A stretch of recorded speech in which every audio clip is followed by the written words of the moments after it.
We do welcome you back and want you to know that our next panel presentation will be hosted by NCBA Calusa President and CEO Mike Bell.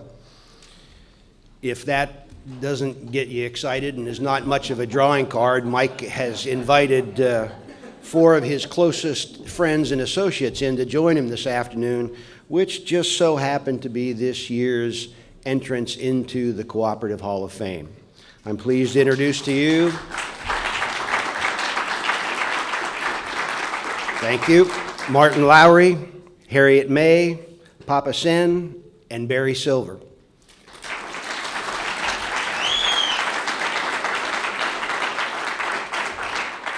By my quick count, that is representative of over 120 years of cooperative experience on stage in front of you this afternoon. We here, in their shadows, hope to soak up some of their knowledge and experience, and to guide us through that process, I'll turn it over to Mike Bell. Good afternoon, everyone. Well, this is an amazing experience for me to get to ask questions to such an august body. I'm not allowed to give you their bios because there are super fantastic bios set for tonight that highlight the careers of these 4 individuals, and I'm not going to take one of those pieces out, or Leslie will throw a shoe at me from the sidelines. But we are going to get a chance to talk to these folks and to ask them some questions and to have a little fun, I'm hoping, and learn a little bit about their lives, their careers, and how they have seen co-ops over the times that they have been working. 120 years. That is an amazing grouping of years, commitment, and talents for all of these folks. So I'm a credit union guy as my cooperative beginning. So Harriet, you'll know this. In a credit union development educator tradition, the first question is, we like to get a little personal. We like to get under the hood of each of you. So we're asking you to tell us a secret today. And all of your friends and coworkers and others are here. Tell us a secret that almost no one in this room knows about you. And Harriet, I'm going to start with you. I probably have at least 5 I could tell on you. But so tell us a secret that somebody doesn't know about you. Well, I think there may be one person in the room that knows this secret. But, you know, I had been with my credit union since 1974. I started as a teller and all that. But as I approached the time where I was due to be CEO, the issue was I was executive vice president, and my CEO would say, well, you know, I would retire if I could sell my house, but I just can't sell my house.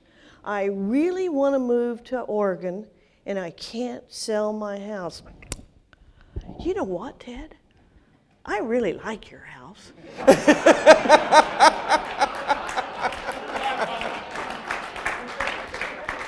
My husband is still so angry with me.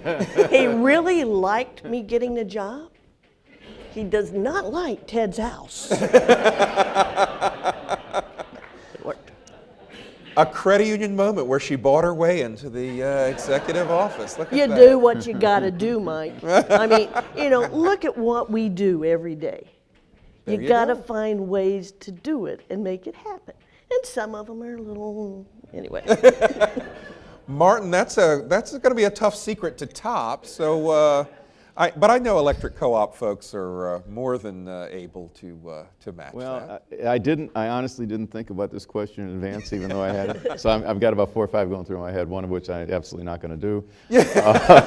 That's the one we really want. Come on, guys. Isn't that the one you want?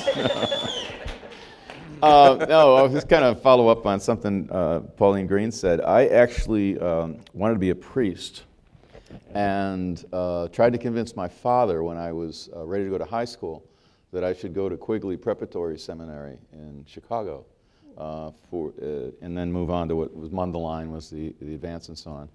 And he insisted, since he had gone to Quigley himself, and had transferred out in junior year, that he insisted that I give high school a shot first. And ironically, given the Pope being a Jesuit, I went to a Jesuit college prep school and sort of moved off in a different direction from that, having been influenced by the Jesuits in terms of their attitudes in general about society and life and so on. So never did follow up on that vocation. Well, that we didn't know. There you go. Papa Sen, a secret no one knows about you. Yeah, this will be like a confession. Yes. Well, we just had the priesthood evoked here, so yeah, it sort of feels that way now.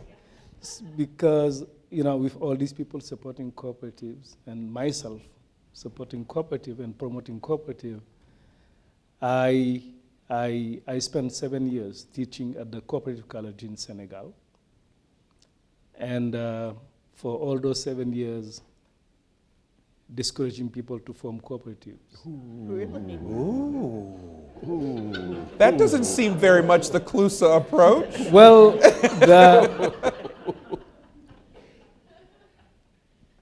people came and they say, well, we have issues and they want to form a cooperative. I say, no. Form a youth club. The registration is, straightforward and there is no control by the government. Ooh, now I see it. And some of us came, look, what we want is, want to do business. I say, yes, that's right. That's so good. Okay, what is your business plan? And look through and say, no. You form a football club, right? A soccer club. Because the legislation in Senegal was so hard on cooperative that it was better for them to form any other association that allowed to do the kind of business they want to do, and that was the clubs and all those kind of things. So that's my confession for tonight. There's more than one way to skin a cat. And I'm going to follow up with you. Did you get that law changed? Is that part of the law change? It has changed completely. Absolutely. And we worked to, we were supposed to be the body that will be controlling other cooperative, but we worked to collapse our own organization so that cooperative can be free and get whatever they want to do by themselves. Because the law allowed people who want to come to any cooperative, do an audit, and then dismiss the cooperative if they want at that time. So that's my confession.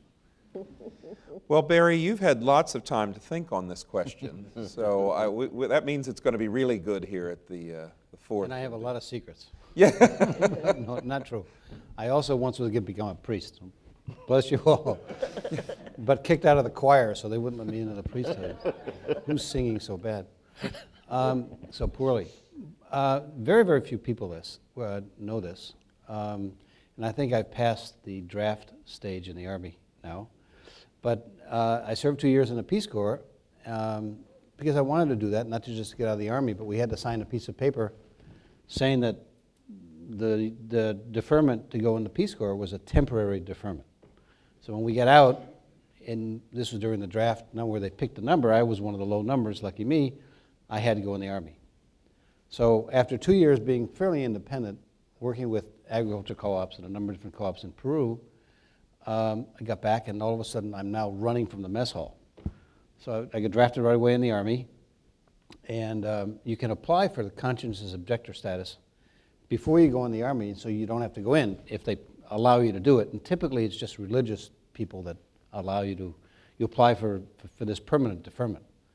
But I didn't want to do that, and I didn't want to run to Canada and avoid the Army, but I certainly didn't want to go in the Army. This is during Vietnam. And so we had this really tough group outside of New York and New Jersey in basic training. And I'm older than all of the people who have been drafted. I was almost 24 years old. Not that that's terribly old, but and so I decided that I wanted to apply for conscientious objector status once you're in the Army. And every time our platoon passed people in the Army area, they would say, see those people picking up cigarette butts? They've applied for conscientious objector status. So they really discouraged you from doing this. Anyways, I went into the captain's office, and he had just come back from Vietnam, and he was a paratrooper and rolled up his shoes and his boots, a tough guy, we had a really tough group, mostly from New York City, and in the basic training program. So I decided to go see the captain and say, look, I'm going to apply for CO status. And I went in and I banged on the door. You have to bang on the door of your officer just to be able to go see him and talk to him. This is about 3 weeks after I went in the Army, and basic training is about 2.5 months. So I banged on the door, what do you want? And so I went into his office and started telling him about being in the Peace Corps. And this guy had a degree in agriculture, couldn't stand the Army, couldn't wait to get out. He said, don't worry about it. You'll never have to wash a dish in basic training. You'll never have to go in a forced march or pitch a tent. And he made my life just like pretty smooth. So now I can tell it. Most of the people his age of that captain are probably not around anymore. But that's how I escaped a tough time in the Army. But then I was sent to Iran for 1.5 years. So anyways, that's all. You guys were very good sports about that, and those were some good secrets. And Harriet, I did not know that house story, and I love that one. So I Still live there. Still trying to fix it up to where it's acceptable. Martin, I'm going to start question 2 with you, which is getting us into some co-op questions. And I know that all of you have really focused your careers on the co-op principles, but talk to us about one principle that you most identify with. What one of the 7 has reached out to you and been part of your career? Cooperation among cooperatives. There's just something about the people-to-people relationships that I've found absolutely fascinating. I've been at NRECA, the National Rural Electric Co-op Association, 32 years now. And a lot of the work involves making sure that the organizations that you're working for are willing to communicate with one another, talk with one another, share resources, and so on. And just that sense of being able to get people to see the value of working together, which absolutely requires developing personal relationships, has been totally gratifying. I mean, it's just a wonderful thing. I travel way too much, have for my whole career, but when you're out there with the folks who are trying to get things done and thinking creatively how to do it and thinking how to share resources around it, I don't think there's any greater feeling in the world. Papa Sen, how about you? I like number 5, education, training, and information, because I believe that principle sustains all the others. There is nothing you can do without the skills, the information that empower the people. And the second reason is that I pretend to be a trainer. Excellent. That's why I like that principle. Barry? And for me, economic participation, the members have to participate in the co-op. The development of business cooperatives in the United States has really exploded in the last dozen years or so. Electrical distribution co-ops owned by small business, franchise co-ops. And the biggest complaint that we see in listening to the staff complaints is that the members don't participate. They run away to a friend and get a better deal from somebody else. If they all participated together and use the economic force they have, because after all, the co-op needs to provide social services, but they have to succeed financially and economically. And the members really have to really stand behind the co-op and take the plunge and do that. And that's why I believe in that a lot. Excellent. Harriet, how about you? Well, I have to join Papa Sen on the financial education, or the education and training and so forth. As a credit union, our focus is finance. We're a financial cooperative. And to me, the cooperative is a self-help. And in helping yourself, you have to be educated, you have to be knowledgeable, and you have to be involved in what it is we're trying to do. So for us, teaching, whether we're teaching in the schools or we're teaching adults how to budget, how to manage their finances, that is what is the most important thing of our cooperative. Great, great. Papa Sen, I'm going to start another question with you, which is, how do you define cooperative development? Can you give us a couple of hallmarks of successful cooperative development from your perspective? Yeah, I like to use the word empowerment, like giving the people to decide by themselves. because unfortunately that isn't what is happening in many cooperatives, like getting really people to do themselves the decision making and to act and solve their own problems. And I think that that's what we're trying to do internationally, bringing people together and really empower them to take all the decisions, putting their money together, having the skills to change their own life. So that really what we... Would you tell the story of Victoria and the refrigerator? Yeah. The refrigeration? Yes. We were in Ghana visiting with the board members, a lot of people, and The fishmongers, the ones. the fishmongers. We went to a cooperative, and they were, bringing issues, talking about all the problems that they have, and we looked through, and I saw that they have the solution themselves. And many of the people who were visiting wanted to come out and tell them, what they have to do, because everybody was a cooperative and all that. And I refrained most of the people to say, okay, don't say anything. I think they have the solutions. And one lady got up, called Victoria, you remember Victoria, and stand up and provide for whatever they wanted to do. That was an action plan to solve the problem that was. So that's the way we believe in them. Like the people themselves, they have the solution. They know the problem, they live in the problem, and they have the answers to the problem. And you stood up and said, you, madame, are the leader. Absolutely. And she lobbied in Accra for financing around the refrigeration they needed for the fish that were coming in at 4 a.m. in the morning. Absolutely. But you empowered her. Yep. But she solved the problem. She was there. She just needed a little push, and that's what we do. Excellent. Barry, how about you? Repeat the question. The question is, how do you define co-op development? Give us some hallmarks of successful co-op development. Well, I'll relate this again to the experience at the co-op bank level, at the National Cooperative Bank, and this purchasing cooperatives that we work with so well there, and they don't borrow money. So we're not just there to lend them money and just get fees out of it, but it's really a movement in the United States that's growing rapidly. And there is a passion and a commitment on the part of the existing purchasing co-ops to help other co-ops that are just starting. So there's an effort made by NCBA and the bank to get these new cooperatives that are developing these purchasing co-ops to come to this meeting and really mentor them and teach them how to form co-ops. A lot of these co-ops, all of these co-ops, most of them have the same problem. How do you get the members to buy? How much capital do you need? How do you pay patronage refunds? Should you save part of the profit? Should you pass it all back? And the amount of development that's occurred from the training from existing successful co-ops that are still new has been just tremendous. There's nothing better than having one of your own helping you develop yourself. Sure. Harriet?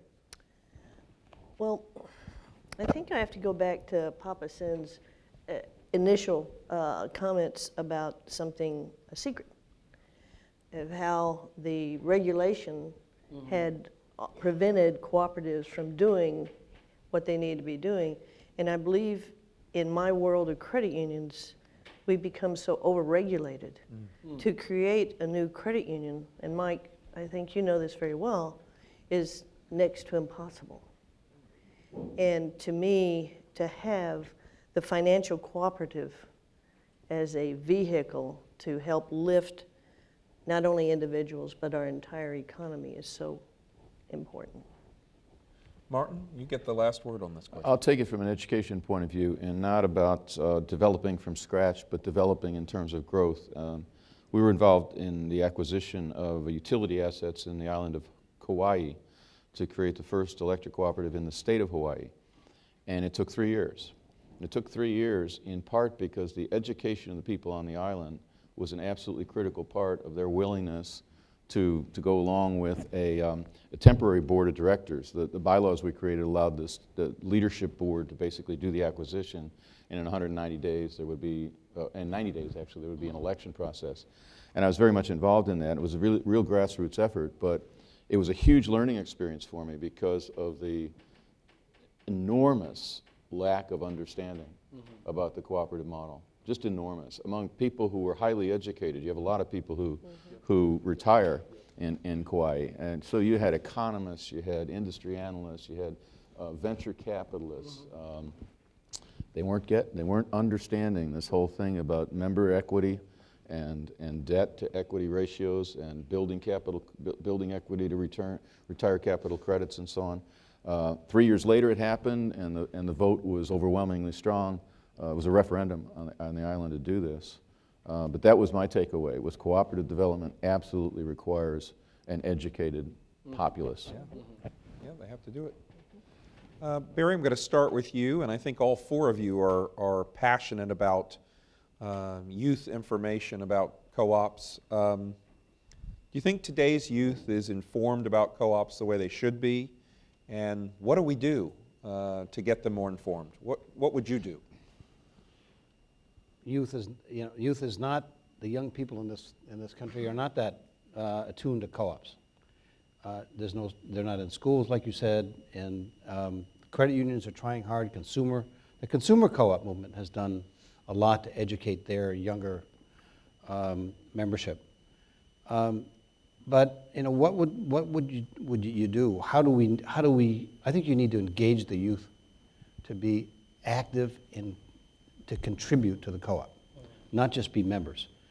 And the youth, is, at least compared to my age, our age, they're so good at IT. They're so good at information management. So good at rolling out products and services that are competitive in the IT field. Co-ops tend to lag behind so many private corporations that use IT as information technology as a vehicle to grow their companies. Well, co-ops, I think, need to figure out a way to use the youth in that way, because so many youth are going into information technology, and our competition is ahead of the game, and we need to develop these products. So that's what I do. Thanks. Harriet, how about you on youth? You know, I was speaking with my successor today at lunch, and before I retired, we started participating with a micro-society at one of the elementary schools. And at this micro-society, they had a number of children involved in various aspects of running a community, the police, the grocery store, and so forth, and the credit union.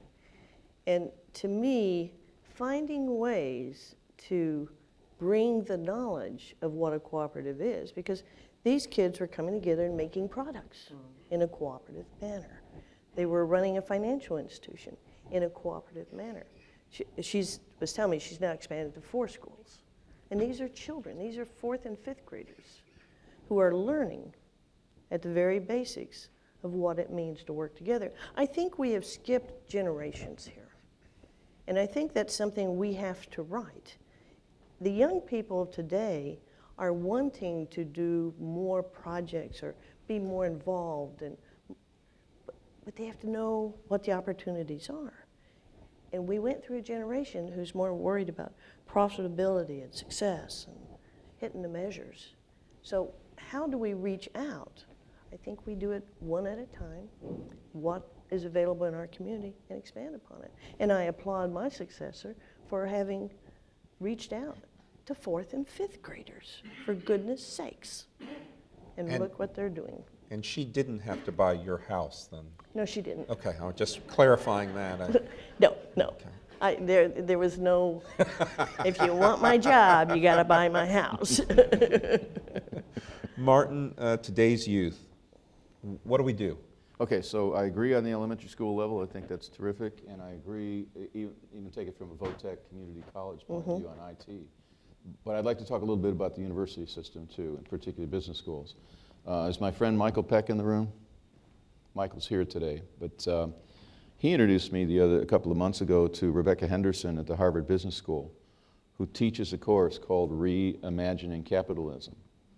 And she gets 300 undergrads, Harvard Business School students in that class every semester. And he spent some time up there. He taught for about an hour on worker cooperatives, which is his specialty.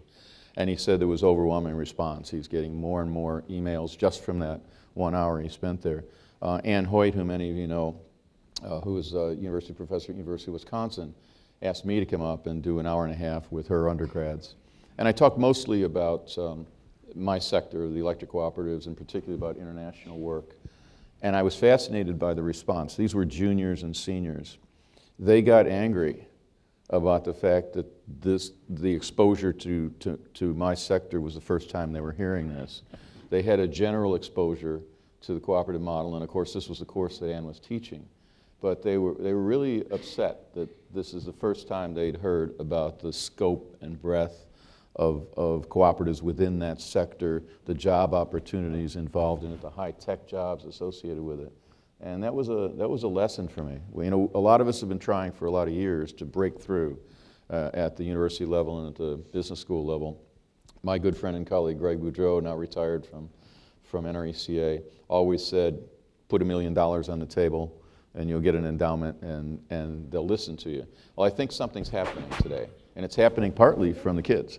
It's coming from them to say, I want to know more about this. And so we may be past the issue of having to do an endowment university by university, and we'll see maybe some pressure coming on university curricula around that. But it was, I'll tell you, being exposed to it was very exciting to see how interested these undergrads were and are. And Rebecca Henderson will testify to that. So Harvard Business School, teaching the cooperative business model, heck of a breakthrough.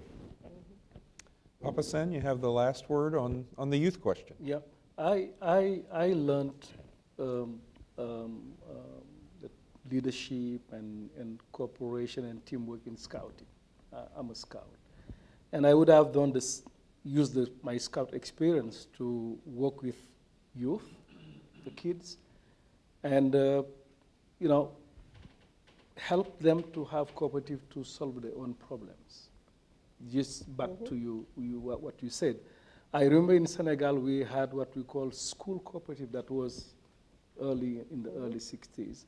And it was just like if you have a canteen for lunch, you have to grow the vegetable by yourself.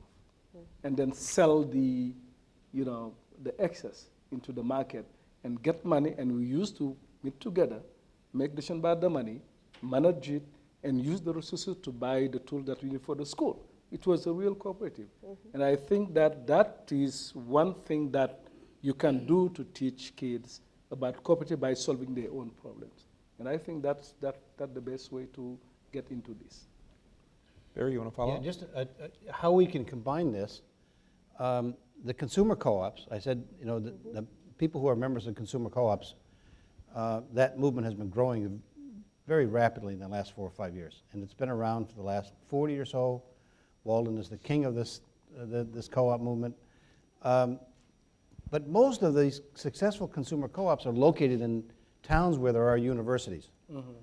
And so maybe there should be an effort on our part to get these co-ops with the youth that's already interested and knowledgeable about co-ops to push the universities to provide education to other students. And we could, I mean, that's real, let me on that. I know NASCO, where Jim Jones, my friend, is coming from.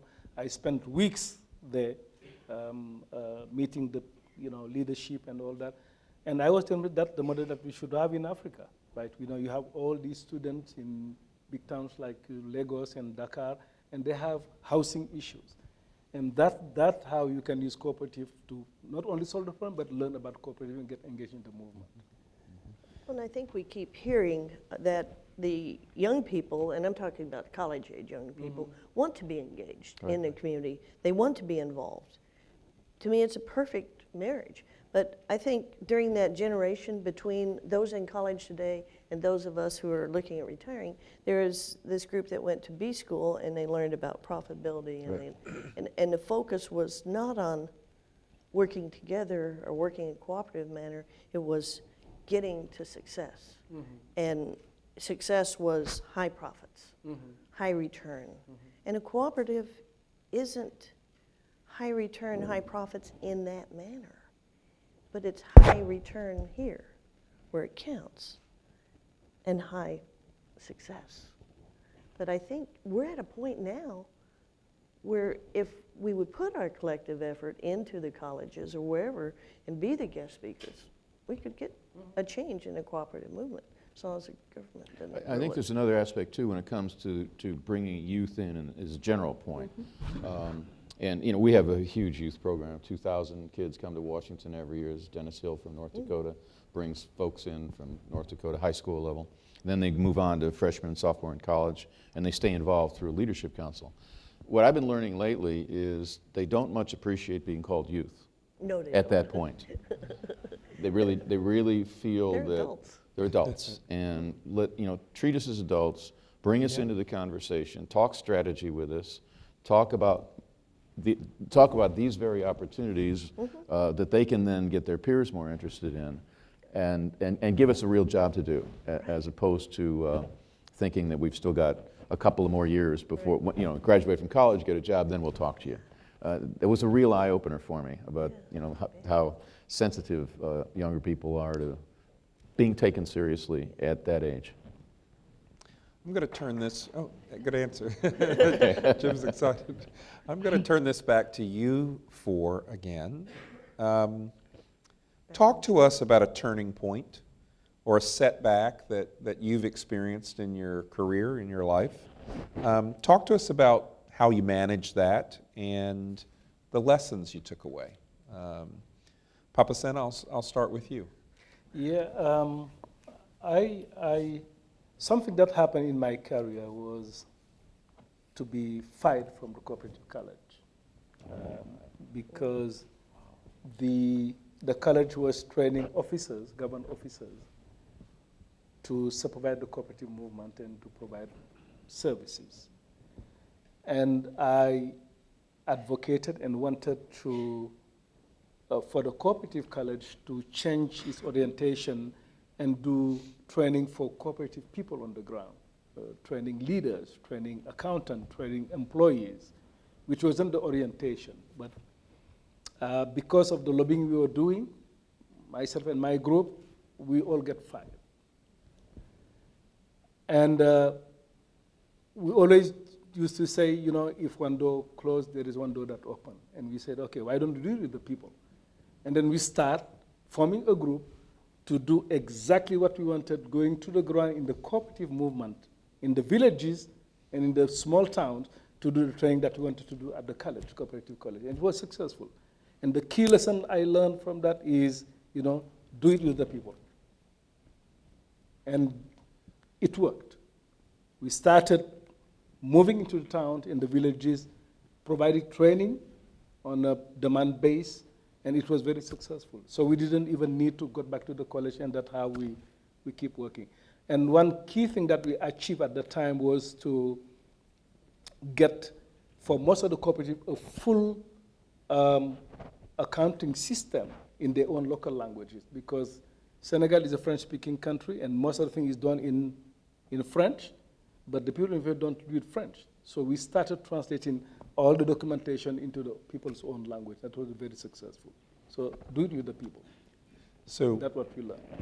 So you took a difficult situation and it opened something totally different.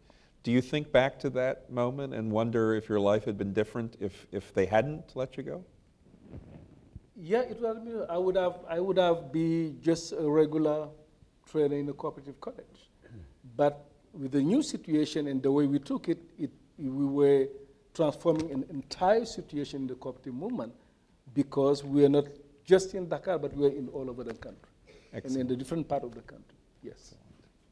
Barry, how about you? A turning point or a setback, and how did you manage? I've been very lucky at the bank to have just a great career and the opportunity. But I remember when I got out of the Peace Corps, again, a quick Army not Army discussion, and the Army trained me to be a stenographer. And so we worked for generals, because only generals had stenographers. So when they sent me to Iran, I got orders for Iran. Iran, whereas this is where Iran was on the map. And pretty fortunate, because I could have gone the other way, could have gone to Asia. So I did a lot of community development work and co-op grassroots work in Peru. and decided I'd write the general a letter telling him I want to do the same thing in Iran for the communities in Iran. And he and I didn't talk too often. He didn't ask me to take too many shorthand notes, but then he left. So it wasn't a setback, but the one-sided at the time, and I think it's changed in that around the world, to just go in and fight and not provide community support is changing, because all the efforts that are trying to do to improve communities that the military is trying to do, you have to do that. You just can't bully your way through and expect success.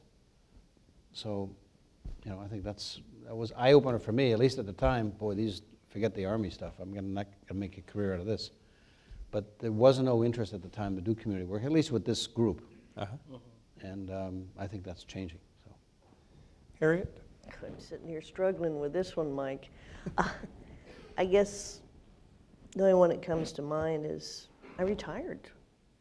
And I retired really as a result of someone up here mentioned the boards or the people that are putting the cooperatives together. So many of them are Kauai.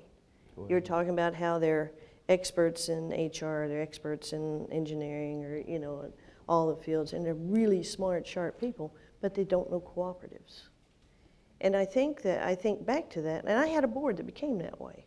Experts in everything, but they didn't understand that a credit union was a cooperative and what that truly meant. And it was time for me to retire. I said, I'm retiring. Give this to my successor and we'll move on. But what that did is open a door.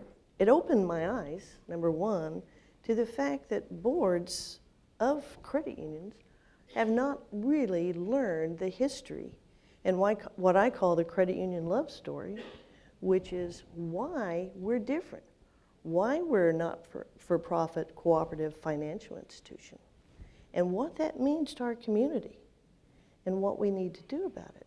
So I've been having a wonderful time speaking around the country, talking about what it means to be a cooperative financial institution, why there's a history, and why it's important that we continue to pursue that. So that's the closest I can come to. I think it's a good one. Okay. Martin, how about you? A number in my life, but the one most closely related to my career in cooperatives comes from having worked in a management consulting firm. And I was loving it. We were, upwardly mobile. The firm's growing and so on. And I'll show my age, but we were involved in Carter administration's residential conservation service program. This is back with the oil embargoes and the long gas lines and so on. And the residential conservation service program was to bring energy efficiency through the utilities in the U.S. to a higher level of residential efficiency. And Ronald Reagan won the presidency, and one of the people who was heavily involved in his Texas campaign decided to come to Washington with him and bought our firm. And he was a Texas oil billionaire, but had no experience at all in the consulting business. He bought the firm through a company, which is a very small company called the Paperless Office, which is written up, and I think in Alvin Toffler's Third Wave. And they had the bottom floor of the Watergate, and this was the future, the Paperless Office. And some bad things started to happen, and really bad in terms of the business model and what we were trying to sell. And a systems programmer working for me, I was running a systems operations with a lot of firms in DC, a lot of government agencies, including Department of Energy, put on my desk, no kidding, Assistant Manager, Computer Services, National Rural Electric Cooperative Association. And he said, I'm not going to say anything more. But it turned out that his wife was the HR director, the Human Resource Director at NRECA. And that's how I ended up at NRECA. And it was my interest in energy issues, frankly, make a confession here, energy issues more so than cooperative issues in those days that got me interested. But once I was inside the family, it began to become very clear as to the differentiation and how the solutions to the problems would come out better for the consumer if we were thinking of it from a cooperative point of view. That was a huge turning point in my life. Those are pretty fascinating turning points. Thank you for sharing them. I'm going to ask you, and you can answer this on a global basis or a sector basis, but what is your perceived top threat to cooperatives? And Harriet, I'll start with you. What's a top threat? I think lack of knowledge at so many levels, at the governmental level, at the board governance level, and then in the universities. I really do feel that the lack of knowledge of what a cooperative is and what it means to be a cooperative and what success measures should be in place. I mean, the failure to have proper success measures results in laws that are not conducive to success. So if that makes any sense at all, No. it's really my issue is I don't think there's a true understanding of what a cooperative is, why a cooperative is, and what success is, how it's defined. Martin, how about you? Governance. I thought Terry's comments and Pauline's comments kind of converge there in terms of, yes, indeed, the drivers of the problems are always complex, but the ability to recognize them at the right time. And I'd say that there's two levels in governance that I see. One is where the board takes a total self-interest in the governing of the organization and totally loses sight of the mission and purpose. And the other is the board that's asleep at the switch and allows for what we would call an imperial CEO and doesn't get it and lets it go so far that it crashes. And one only hopes that the cooperative model itself is self-healing in that regard, but sometimes it's not. Sometimes it goes so far that there is no point of return. You'd like to see the situation where the membership itself, whether on the production side or the consumer side, is able to see the problem in time to throw that board out and then throw the CEO out and start fresh. And we have seen situations like that. But overall, I'd say governance is a very, very major problem for us today globally. And I'm so glad that the ICA, the Alliance blueprint includes that, and that's going to be studied really carefully because we need a wake-up call, I think, for a lot of boards in terms of their true fiduciary responsibility and at every single board meeting being awake, alive, thinking, and really, really pushing for the success of the cooperative on behalf of its members. Papa Sen? Yeah, the danger I see, the threat I see is the fact that there is, in a lot of cooperatives, less human relation, human contact, and interaction among the members. That cooperative life, that people know each other, they gather for the meetings. I mean the big general assembly where people meet, greet, and know each other. One of the most successful cooperatives currently in Ghana is St. Paul Credit Union, and they are known for the general assemblies. I mean, people coming all over the country and meeting. Every time they have a general assembly, it's a big event. People meet. They know each other, they greet, they hug, and that cooperative life is missing. I think that it's becoming just like a kind of tool to solve problems. That's fine, but the human life is, I don't think it's strong as it was before. Barry? I agree with that a lot. And I had thought about a different twist to that. You go into social restaurants and libraries, and I guess you'd expect it in the library, in transportation, everybody's sitting there with their tablets and their computers and their BlackBerries, and they don't talk to people. They don't. And so, we have to figure out a way that they become, because the co-op's successful for many reasons, one of which is they get together and they talk and they solve issues themselves. And if they're always like this, I don't have that IT knowledge, so I'm not always like this. But we need to figure out a way to somehow intervene in their tablets and say, "Pow, did you know about a co-op?" Or, you know, something really extraordinary. And I just saw Walden a second. We had a meeting at the White House a couple years ago, a year and a half ago or so, to talk about cooperative development. Some of you may have been in that room. And Walden asked the person who is now the Secretary of Treasury, "Are you a member of a co-op?" And everybody said, "Boy, Walden's really got chutzpah to ask the Chief of Staff of Obama, do you belong to a co-op?" And he said, "No." And everybody kind of booed a little bit, you know, respectfully booed. And then Walden said, "Do you belong to a co-op, a credit union?" He said, "Yes, 3." So he didn't know that he was not an active member of a co-op. A little bit different than the BlackBerry or the tablet issue, but the issue is getting it, knowledge. We have to get it to the people that can make a difference. Martin, I'll start with you on this question.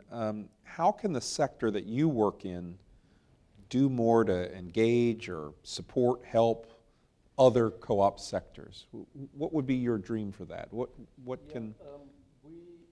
Most of the cooperatives that we're working with back in Africa are kind of multi-sectoral cooperatives. Like you don't have just a cooperative with one purpose and another one. Sure. It's like you have one cooperative that deals with most of the issues that people have. So the cooperation is there already. Yep. You have, you know, people have education issues, people have transportation issues and all that. They serve with the same one cooperative. So, you know, collaboration among the sectors is a natural part of the cooperative system itself. Great. So that with multi-sectoral cooperatives, you know, if you set up a cooperative, like my own cooperative that allowed me to have a paper in Dakar to say this is my house, started as a housing cooperative because we were in town and we didn't own the place and we were just out and we bought a big piece of land, share it and build our houses. But later on we saw that because we are out of downtown now, we have the transport issue. Then we added a function to the cooperative, which is providing service to the member to be able to get in town, right? Later on, we have the issue of education, because you have to get the kids, not school in Dakar Center, but back in the suburb. Then we work together and get the school there. So it's, that's how we see the cooperative system in most villages in Africa. Like multi-sectoral, collaboration and come out with solutions that can help, the community in any issue that they have, no matter what the sector is. So there is a forced collaboration by all means. Fantastic. Martin, how about you in terms of your sector's work? Yeah, I think Pop gave a partial answer to what I was thinking about, because right now we are trying to look at a strategy around cross-sector collaboration from an electric cooperative point of view. So your question's a good one. What does the electric cooperative bring to the credit union or to the food co-op movement or to housing? And one thing we've been talking about is the fact that, and we're looking at it primarily from a rural perspective, the coverage of the electric cooperative network is 75% of the geography of the United States. So just conceptually, think of that as a backbone network that touches, frankly, like 82% of the counties in the country, and then begin to think of how that cross-sector collaboration could be convened or facilitated simply by that area coverage of the electric cooperative, without the electric cooperative assuming it could do everything. So you get to a virtual multi-sectoral approach to community development, and you do it from a strategic planning approach. We've been working with Arthur Kaplan at Harvard on the balanced scorecard for electric cooperatives, and we had him at a conference we did with our CEOs earlier this year. And the last question we had for him was, now that you've gotten to know us a little bit, what are your thoughts about what could be done better in the future in terms of the U.S. economy as it relates to what you've learned about us? And he said, you ought to start advocating balanced scorecards for communities. You ought to be out facilitating discussions within communities about their own balanced scorecard around the needs and opportunities and the progress being made. So that started the wheels turning a little bit around the idea of what could we do that's practical. And we're working with Liz Bailey on thinking about this in 2015 in terms of some opportunities to convene literally an economic summit on this, because there's so many issues, so much need to identify innovative solutions. Now again, I'm talking primarily about rural America and the fact that you've had so much out-migration into the cities, which really can't handle much more in a lot of cases, and how can we begin to see, and I think as Pauline said, a 25 to 30 year effort to go back the other way and make sure that rural economic development is done on a cross-sectoral basis, and that those communities are really healthy communities for people to say, this is where I want to raise my family. Harriet, how about you? Going to have to repeat the question. I'm going to take berries here. No worries. I will find it here. How can the sector that you work in do more to engage, help, support other types of cooperative sectors? How do credit unions reach out and do that? You know, we're a finance arm. And credit unions really came about back in the 1840s primarily, helping rural and urban cooperatives, bakers and farmers and need for seed or flour or whatever it might be. We provide the financing. And even today, we can provide help and assist in the financing to get a cooperative moving. You know, obviously it has to meet the requirements of the state and the federal rules and so forth and so on. But to me, that's where credit unions really come in. We are the finance arm, as Barry is as well. But we can provide the capital.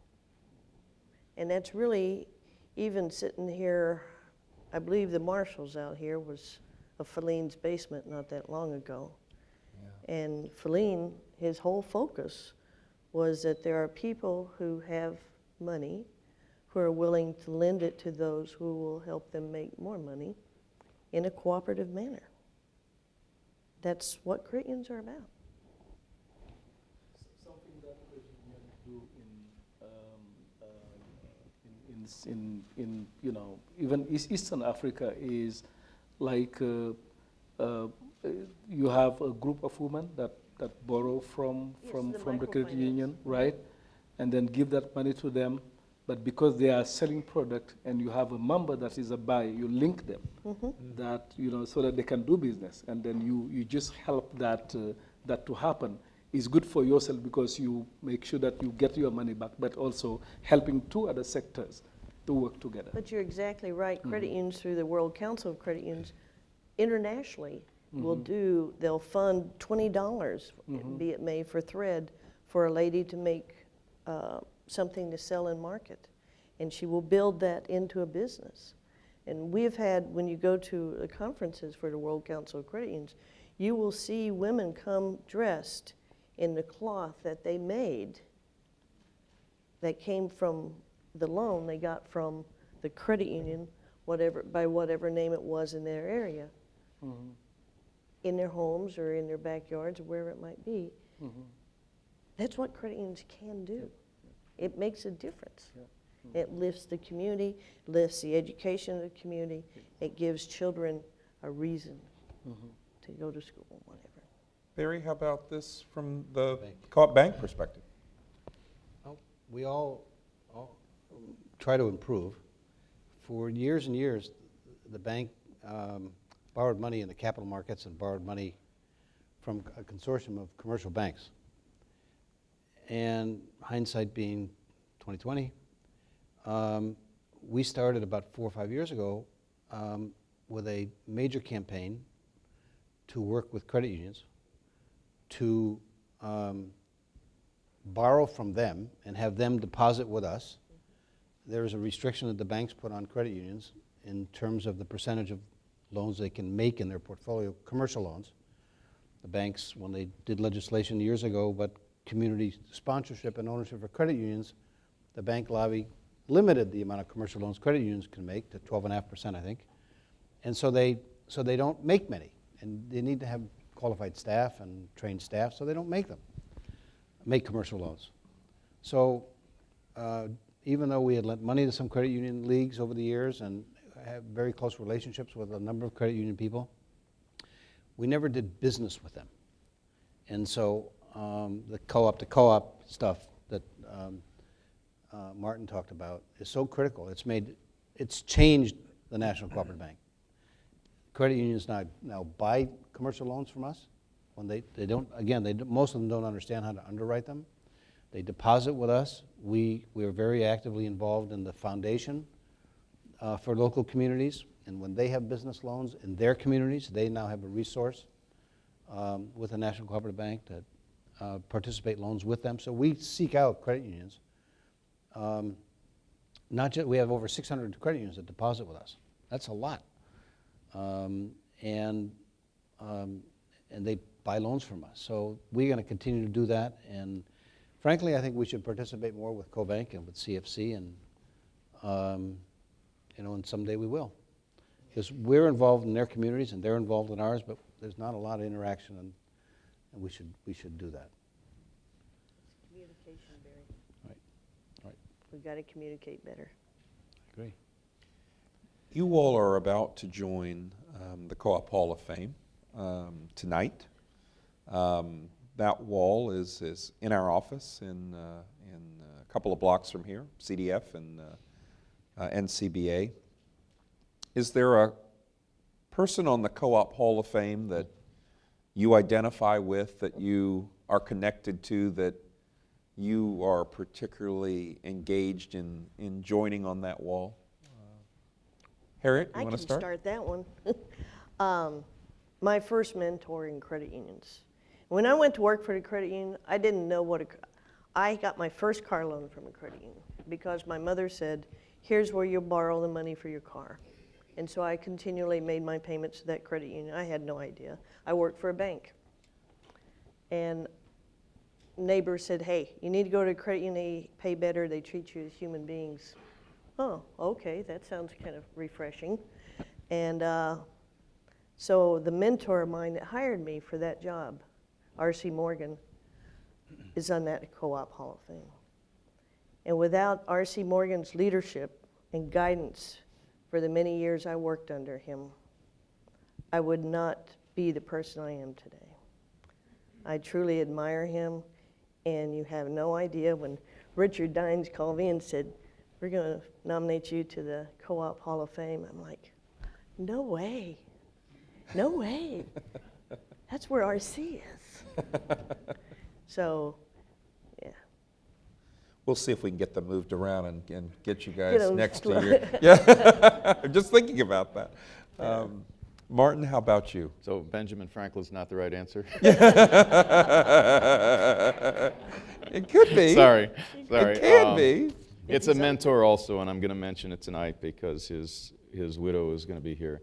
And that's the late Bob Cabot, who was my mentor at NRECA, and an unbelievable person in terms of his dedication for his entire career.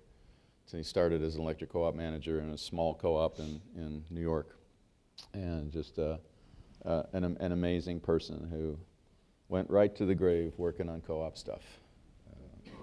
And I learned so much from him. Excellent. Papa Sen? I like Jerry Voorhees. I believe he was inducted in 1976, and I like he's very emotional about cooperative, but he's also very pragmatic. And I like his book, The Human Side of the Marketplace. And the other reason is that he really reminded me my mentor, a Senegalese both cooperative politician, Mamadou Dia, who has the same kind of spirit, and who is also a politician, because Jerry was a great politician too. So for this reason, and the last one being that my dad's name is Jerry too, but just that we don't spell it the same way. It's D-I-E-R-Y, that's the D on my name. So for those reasons, I'm very proud to join him on the Hall of Fame. Very proud. Barry? There was a bunch of them. I can't name them all, but I think the most effective person, at least in our space, has been Howard Brodsky, chairman of Carpet One, effective, brilliant, the best marketing guy I've ever met, and I think many people I've ever met. Just fabulous. He's So amazing. put my picture next to his. Okay. I'll see what I can do. My whatever. This is another dream type question, but you've each had fantastic careers in interesting places, but if you're able to snap your fingers and go to a totally different part of the co-op universe and get a chance to dig in and find those issues, where would you go different? Barry, I'll start with you. And I've done some work with that, but I want to continue doing that when I retire in 20 years, Chuck. Somebody said to me, when you get in the Hall of Fame, the first thing they're going to ask you is, when are you going to, oh, you're going to retire? Yeah. I said, I'm not going to retire. So, Everyone is retired up here. so anyways, to be able to dig in and really get down on the grassroots, working with very poor farmers. There's a 2,000 member chocolate co-op in Peru that we've been working with for a couple of years. Fabulous. Papa said? I would have gone any way in the world but working in primary schools with kids to develop cooperative and help them solve the problem and learn about the culture and the value of cooperative so that they can become cooperative right from the beginning. But anywhere in the world, all I need is just a primary school with kids that have issues and they want to deal with that by themselves. Martin? I would take what I learned from visiting Pop in Ghana and go toward the whole issue of democracy and governance, facilitation around the cooperative principles and values. So I wouldn't do another sector, but I'd do a totally different deep dive into what I think the globe really needs. And I learned it from this man. Harriet? Well, I think in a way that's where I am. I set one career aside when I chose to retire, and now I am totally focused and motivated to try to spread the word and the history and the philosophy and the love of the cooperative movement. The credit unions, it's a cooperative, it's a financial cooperative, which I didn't know when I went to work for one, didn't have a clue. So how many of our boards truly understand that? And I maintain they don't, even though they may have been on the board of a cooperative for how many years? You know. So to me, it's education. I'm going to direct a final question, different to each of the four. We've been comparing and contrasting their answers. I'm going to start with Barry on this one. National Co-op Bank is an amazing organization. You've represented it for a number of years, and you're a passionate leader there.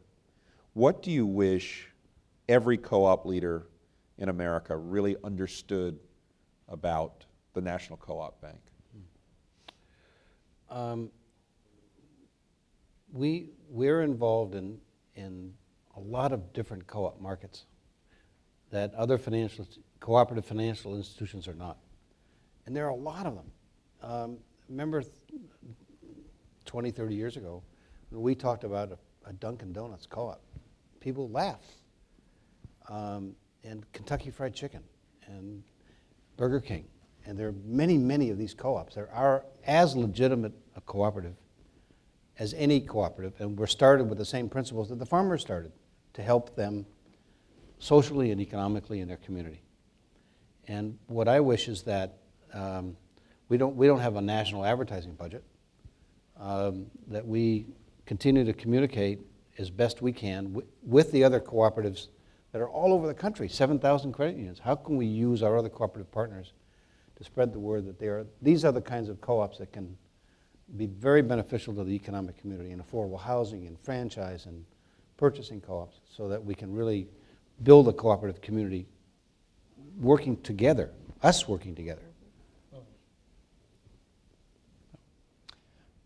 Martin, I'm going to ask you, as I've gone on my own journey to work with multi-sectors, I think one of the things I'm amazed about in the electric co-op world is its impact in the rural sector of America. Mm-hmm.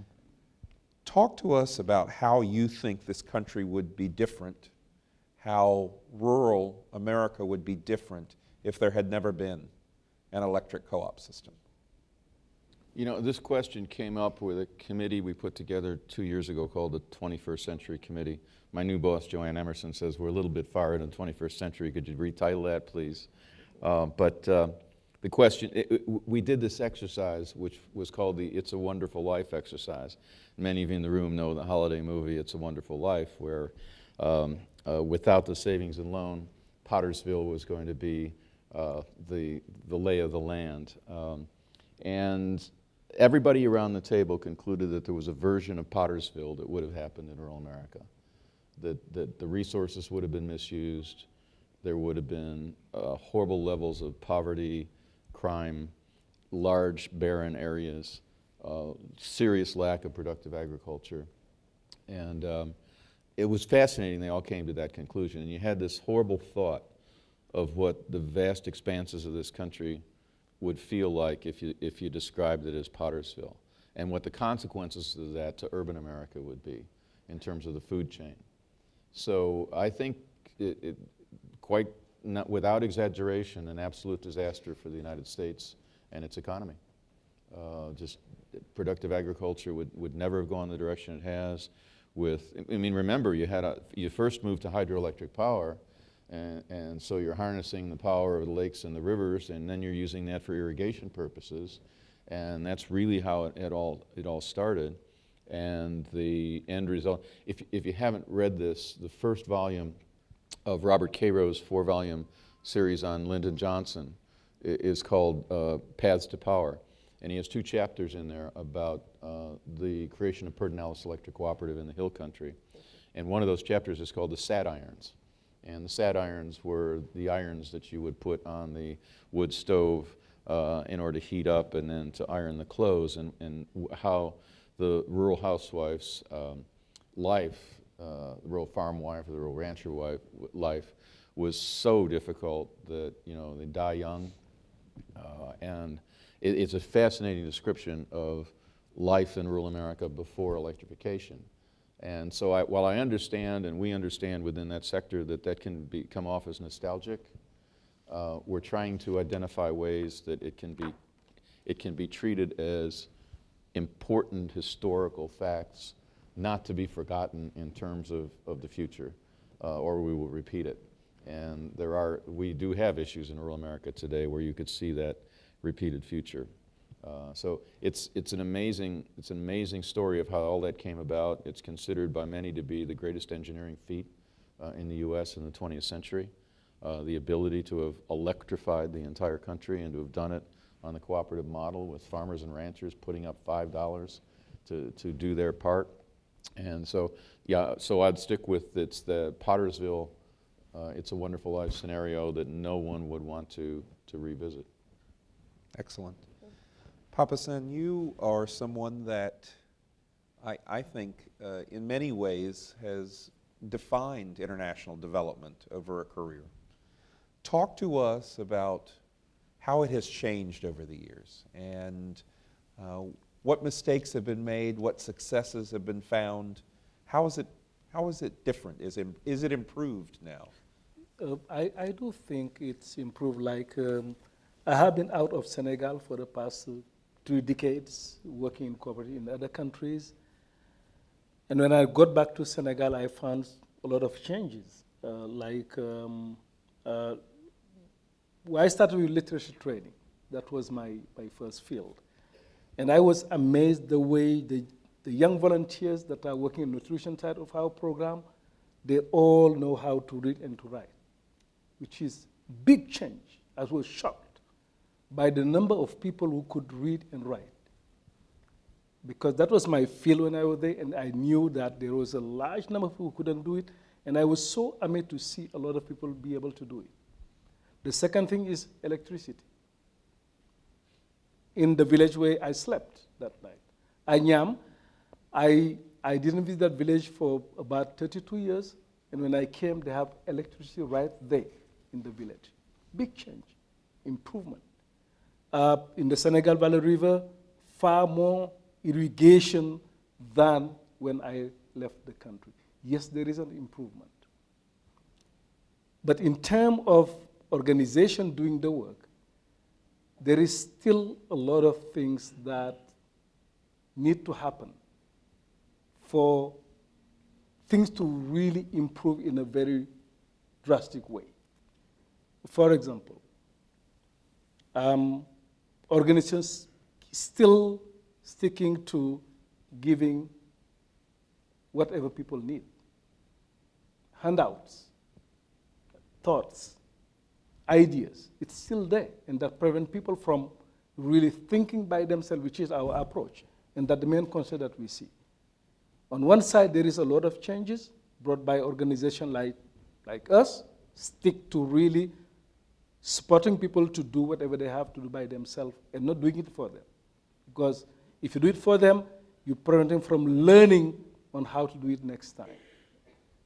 On the other side, a lot of organizations still not getting into the heart of the business, which is support people to do it by themselves, not doing it for themselves. So that's the situation. Progress somewhere, but a lot of work to do, but on the side of the organizations that are promoting development.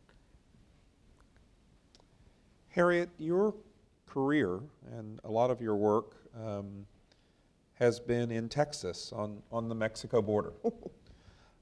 Talk to us a little bit about how the geographic location of your credit union has impacted your work and your career. You know, I'm from El Paso, Texas. From my office, I could see the border. I mean, it was right there. From our mayor's office up until about a year ago, they actually had shots fired across the border and the shots lodged in the walls. So we're that close. Now that level of unrest and turmoil in Juarez is no longer there. But as a result, our border has been, we're almost in a, we're dependent upon each other. The two countries, the two cities, Juarez, Mexico, and El Paso, Texas. And it's fluid. People come and go regardless of what the Border Patrol says and whatever controls and fences are built. It's a very fluid border. And as a result, people have a lower per capita income in El Paso. I think we're up to $35,000 a year now. So it's a pretty low income community. We are, at a $2 billion credit union, we're a low income designated credit union and have been for decades. So we're very low. We've always had high volume of traffic. We've had low dollars of deposits. It's the way it is. It's our life. It's what we knew to be our life. And it was always our focus to educate people, to get instruments into their hands that allowed them to be successful, to make car loans for a used vehicle that no one else would lend on. And up until the 80s with the SNL debacle, we would lend on homes that would never, in their wildest dreams, pass the standards of Fannie Mae, because the people of El Paso would take care of that home, even though no one in Madison, Wisconsin would see it as being an acceptable abode. So our whole standard that we worked with and lived with was entirely different. Yes, it's changed, and yes, it's grown, and yes, it's modernized. It's a beautiful city with beautiful people, with beautiful hearts. But it totally changed how we focused our transactions and our products. We got the job done, and I think we served our people, and we lifted their lives. Is that? That's an amazing story. And I think all four of you are amazing stories, and I'm anxious to, for all of us to get a chance to see the stories unfold further tonight. I think one thing I'll wrap up with is that as you four join the Hall of Fame tonight and your plaques go up in the offices of the CDF and the NCBA, one of the things that happens, we have board meetings, we have lots of folks come and go, we had Turkish delegation just recently, lots of people in front of that wall. But oftentimes, it is just the staff of CDF and NCBA, and we work in that room. And I think all of us are always cognizant that the faces on that wall are there to remind us of the work that we're doing. And those faces and your 4 faces will be joining that wall. And I don't think there are 4 better people whose faces could look down on the work that's done in those offices and continue the passion, the integrity, and the work ethic that the 4 of you have brought to Cooperative. So thank you for the blessings that you brought and are bringing Thank to you. the cooperative community.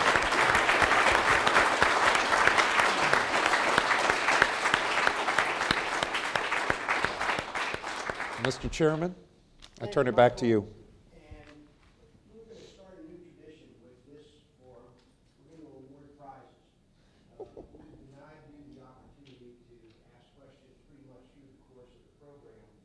We wanted to make sure we got it all fit in and that we got out of here in time so that the staff would set this room up and get ready for this evening. So there are going to be 3 prizes. 3 people are going to be chosen to ask a question if you so choose. So first place goes to the first person that raises their hand and wants to ask a question. Anybody in the audience want to ask a question for either of our first 3 presenters or the 5 panelists on the podium today? Yes, sir. First prize. Stand up, tell us who you are, where you do, what you do, and what you want to know. Thank you very much. My name is Rodrigo Gouveia. I'm the Director of Policy for the International Cooperative Alliance. Thank you very much. It's been really interesting, very educational. Maybe my question would be about the global movement and how do you see the role of U.S. cooperatives and the U.S. cooperative movement within this global alliance? So that would be my To question. whom would Thank you like to ask that question? Name Pauline? No, the or 4 of them. panelists, or? The panelists. Okay. Well, Jerry, shoot. I've been on the International Cooperative Alliance board for the last 2 years for this hemisphere. And do you know how powerful cooperatives are in South America and Central America and Canada? They're hugely powerful and hugely effective in helping their communities. So when we try to get the co-ops in this country to participate, to exchange, I know in Texas, they've gone to Brazil and worked with some co-ops, and healthcare plan in Minneapolis to get them to go to Brazil, where there's a co-op of doctors that services 30% of the population of Brazil, and it's a co-op, and insurance co-ops and ag co-ops. So, you know, we need to do more communication to convince these other co-ops that these co-ops are big and strong and helpful. Let's not focus on our own, and I get into this tonight a little bit. We really need to work together to promote co-ops everywhere, because they're so strong, and why reinvent the wheel? They have so much information about governance and capital and all different kinds of co-op issues. And so I think we must continue this program, really integrate more the U.S. co-ops with the co-ops, especially in our hemisphere. Well said. Second place, second question. Yes, ma'am. Mike, you asked a Who are you? What do you do? Okay, Terry Lewis. I'm a former chair of the Cooperative Development Foundation and a long time, now retired employee of the National Cooperative Bank. I'm a lawyer, I do cooperative development. Okay. Change my mind. Mike, you asked, I thought, a really good question, what's your biggest fear? And about the cooperative movement, what's the biggest threat? And when I thought about that, I thought we have no entree into public policy decision-making at the highest level in this country. So what I would like to know from the panelists, particularly I think from you, Mark, what do we do in order that the cooperative enterprise is considered or not absolutely out of the question when public policy is decided? My answer wouldn't be structural necessarily, Terry, although there's been discussion about a cabinet level position. I think it's much more important, regardless of administration, that there's a way into the White House. And I think that Liz did a great job on opening that door a year ago in terms of having a White House panel discussion around cooperatives and a whole day on the subject. I also think that every sector has to be very aggressive in the Congress, and we're a little bit meek in that regard. We're there when there's an issue that needs to be addressed. We're not there walking the halls every day. And I think NCBA particularly has that advocacy responsibility that Alan and Mike are now handling on behalf of all of us. But it needs to be much more aggressive. We need folks on both sides of the aisle.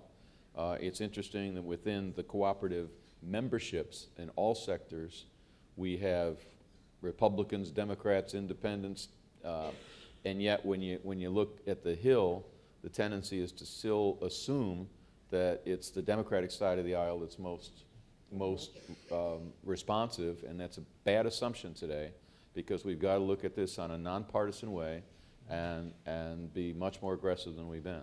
So that's my answer basically. You got to get at least 2 out of the 3 branches much more sensitized to the power of cooperatives. Great answer. Third place. Yes, ma'am. You're it. Great. My name is Kim Kuntz, and I went to California Center for Cooperative Development. And I just wanted to say thank you. I just appreciated the comments and Michael, your facilitation, and you all shared these great ideas and just kind of catapulting off of Don Pauling's Green's challenge for all of us, to move the co-op movement forward, especially because it's such a timely issue. I'm wondering what challenges you have for each of us in our individual organizations to do our part in moving this forward. Who wants to take that one? Well, Very few. I think ICA, the International Cooperative Alliance, and ACI Americas, and there's a new name, and I should know it, I know that, but sorry. I've got the pin. We can give you contacts with the other co-ops. We know who they are. We have a regional director in this hemisphere that's based out of Costa Rica. They have contacts all up and down this hemisphere, and Pauline and Mr. Gould and Chuck Gould have contacts, so call them, call us, call me, call Michael. Amy Kofenauer is also on the board, and she's in charge of the international division. And give us these inquiries, and we'll get you the contacts. Yes, sir. Yeah, just I want to add to the answer that was given to the gentleman on the first question. I think one thing that I don't see much as a role for the cooperative is what we did in Ghana. It's like working with civil society organization and based on the cooperative principles. They are all the principles, and they become very strong. Because when you look at African countries, the most numerous civil society groups are the cooperative and the producer organizations. So what we did is to get the cooperative to be supporting any other civil society organization that has an issue for good roads, for clean water, for whatever. And I think that's a key role for the cooperatives to do, because cooperative, you find them all over the place. That if you're looking for civil society in Africa, go to the village, get the cooperative members, they can become the strongest civil society organization. But I don't see cooperatives being part of the global movement in terms of civil society organization. I'm a member of Civicus, which is the largest civil society group in the whole world, but I don't see enough cooperative being involved in that. And I think there is a key role for cooperative to stand up as strong civil society organization and advocate and support others to do the same.